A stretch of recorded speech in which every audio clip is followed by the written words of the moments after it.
Hello everybody, my name is Art Oka. In this video, I want to talk about credit cards. Specifically, I'd like to react to a video posted by Nicole Alba. So her video just popped up in my YouTube feed and parang wow, I'm so proud of you.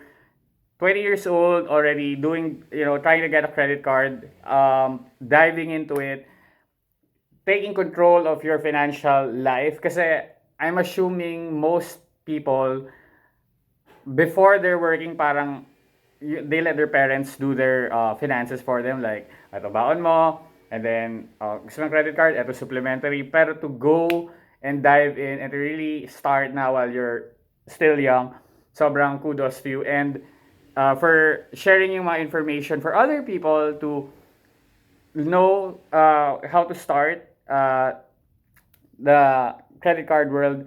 So sobrang okay yung ginagawa mo. So, introduction lang muna. So, I'm Art Oka. I'm a photographer. I'm 29 years old.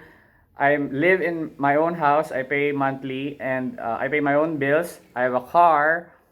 And so, I'm 29 years old, and for the past 8 years, I've been a professional photographer. And as a photographer, I need flights to go around the Philippines. So, that's one reason why I wanted to do the credit card thing, is to get free flights. And number two, so that I have credit para mabili ko yung mga expensive camera equipment through installment, monthly installment. So those are the two reasons why I dove into the credit card world. And pero ang number one reason pala is yung Uber. Back in 2015, Uber was starting out and they only accepted credit card, wala pang cash. So that was when I got my first credit card. Just like you, I went with the secured credit card. This was sa RCBC. Ang minimum lang ng 5,000. So, ikaw na, sa'yo sa video, 15. Sa RCBC, back then, 5,000 lang. And then, credit limit ko, 5,000 lang din.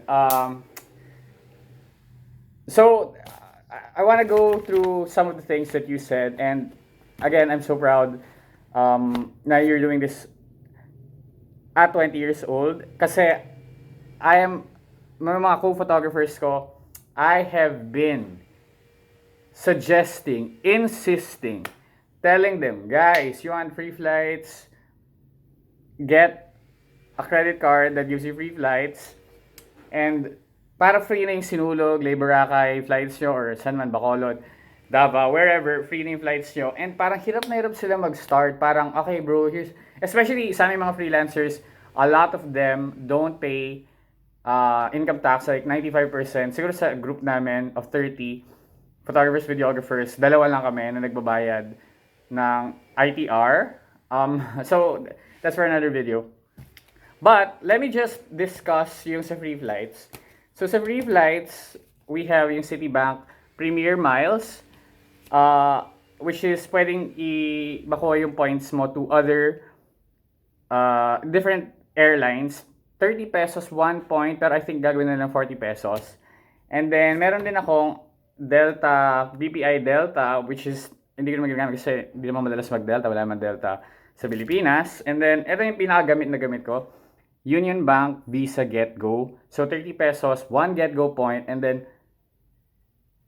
30 pesos, 1 point, and then 1 point, 1 Get Go point. Kasi yung iba may conversion pa, tatlong conversion. So, at least ito, 1:1. So, ito yung ma-encourage ko rin everyone to get go. Ngayon, what I want to talk about is yung, okay, tama yung sabi mo, Nicole, na first credit card, go with the secured credit card route. Yung second credit card mo, sabi mo is mag-apply ka through the phone. Okay yun, sige, try mo lang din. Try na sa bank. But, ang masasuggest ko talaga is go through the mall kiosk. May mga makikita kayong booth sa alokin ka ng credit card. That's actually the best way kasi these are agencies. These are not direct to the banks. They have quotas. And so, as long as you're in good standing and you paid yung first credit card mo for 1 year, yung secured credit card mo, ilalagay nila na good standing, may 1 credit card ka na 1 year, and then mabilis na lang. Plus, yung that one agent can give you access to multiple banks. So, mas mabilis yung process talaga if you go through these agents. So, for me, for example, asan na ba? So, ito yung City Rewards card, bagong palit na to. Pero 5 years ago, this was the first credit card that really gave me, hindi, kasi like credit limit na makakabili na ng camera. Kasi first credit card ko was yung RCBC na 5,000 credit limit.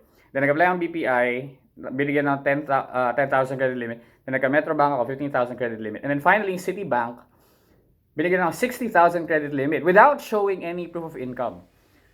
And nakuha ko lang yon sa NAIA 3. Like, I came from a gig, nagland ako, and then begrudgingly, parang, yun nga, niyaya, sir, vouch yung credit card. Then may free popcorn pa nga. It's like, sige na, whatever.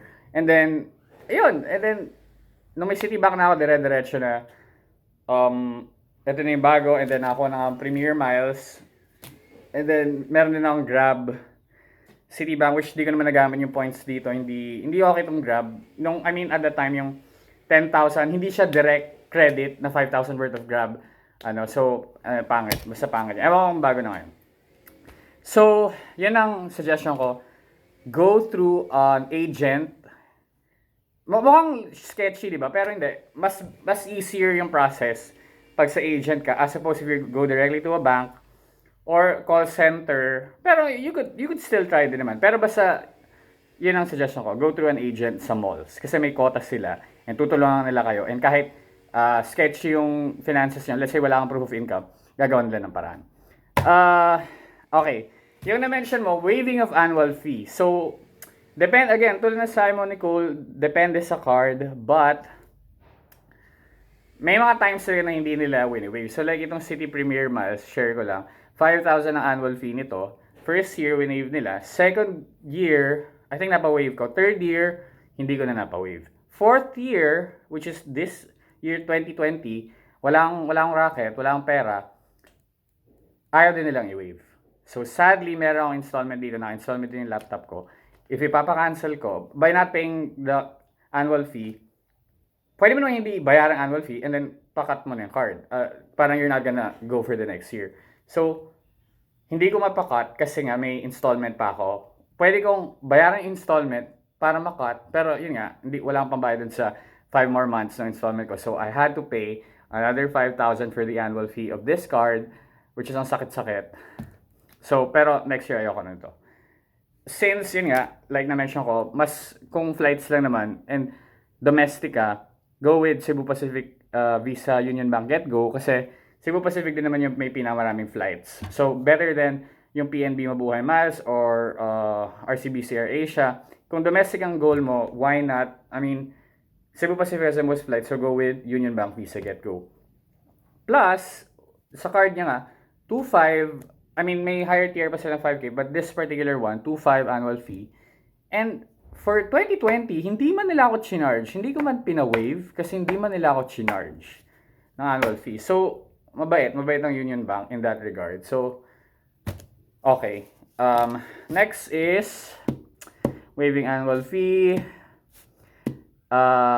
Ayun, with regards to sa sinabi mo sa car loan, na parang mas madali ka makakuha ng car loan if may credit card ka, if you're in good standing. I guess in a way, totoo yun na if you have a bad standing, let's say BPI, that you have a bad standing credit card, mas lalo ka talagang hindi bibigyan ng loan ni BPI. But, yung good standing ko when I applied for my own car, hindi siya ewan ko kung nag-matter. Pero sabi sa akin talaga ng agent, sabi ko kasi, do you want, nung nagsasubmit ako ng income documents, do you want itong credit cards? Papakita na maraming credit cards na I'm paying full. And yes, sir, actually, pag credit card, mas ano pa yan, mas maraming ukain. Mas okay na tayo sa ITR, sir.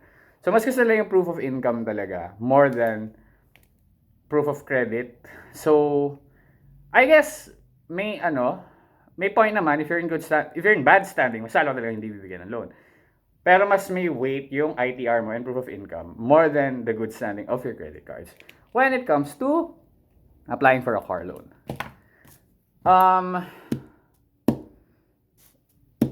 So, yun, super tama yung suggestion mo na treat it as cash. I think yun nga yung maraming tao natatakot na feeling nila mapapagastos sila. And I think tamang decision din naman for people who think hindi nila makakontrol yung sarili nila, then don't get a credit card. Pero you're missing out on a lot. I mean, if you have rich parents and then pabili ka lang anytime, then, edi good for you. But still, I mean, even if you're gonna, why not, di ba? Better be independent from your parents para just be, less dependent on them and be your own man, your own woman, be your own person financially, di ba? Um, but yun nga, for people like me, professionals na marami yung binibiling expensive equipment, these cards are such a lifesaver when it comes sa mga equipments ko na kailangan kong bilhin and such. So, isa naka-installment dito, isa naka-installment dito. And then, ito pa yung may ginagawa ko. So, as you can see sa likod ko, I'm doing some renovation dito sa house. Plano ko is, ilo-loan ko sa Citibank kasi they're offering me the best rates. They'll give it to me cash sa bank account ko. Pero, isa straight charge ko sa aking Union Bank Get Go kasi para makuha yung points for free flights. Pero babayaran ko naka-installment monthly dito kasi nandito yung loan sa Citibank. So, pwede ka na mag-juggle. It gives you more options, it gives you more freedom. So, credit card. Guys, go for credit card. And, okay, sana ba?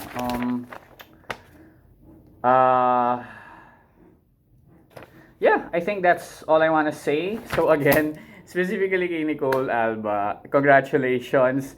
Sobrang natawa ako dun sa, nainip ka dun sa 4 months. I mean, syempre with the pandemic, kaya na-delay yung card mo for sure. Pero yung 4 months, nagreklamo ka pa sa PSP. You're so adorable. And yung sa lawyer, ayun nga, yung notarization. Yun nga, ang suggestion with the notarization, parang have a good lawyer na parang trusted mo, then you could chat about with stuff, contracts, and things. So I have a lawyer na, yun yung parang sa kanya na nagpapanotarize, ini-email ko na lang, and then pipick upin ko naka-notarize na. So, yun yung general suggestion na maganda. And, again, I'm sure your parents are proud of you na tumawag ka pa sa BSP to complain na delayed yung credit card mo. So, again, congrats. And, again, yung na-mention mo din, Nicole, is yung you take down your finances for about 2 years now. Congratulations. I started doing that when I started working, so 2011. And totoo, so ang daming credit cards, diba? How am I, and yung bills ko sa bahay, Meralco, PLDT, Globe, mortgage sa house, mortgage sa car, and then how are you gonna keep track of all of it if you're not gonna write it down? So you really have to take it down. Ano yung due date nito? Paid na ba? Hindi pa paid? Magkano? Yun nga. So tama yung ginagawa mo na take all your finances down. I'd like to discuss with you then yung specific format mo. Let's chat about it sometimes. Actually, hindi pa kami nag-usap ni Nicole. Just wanna make this quick video and then upload. And then, ang dami ko pang gagawin for today. Wala na akong time mag-edit. So yeah. So, to everyone who watched this video, thank you very much. Again, dive into the credit card world. Sobrang okay if you can. Pero if you know you can't resist, then good decision then to not dive into it. Alright, stay safe everyone.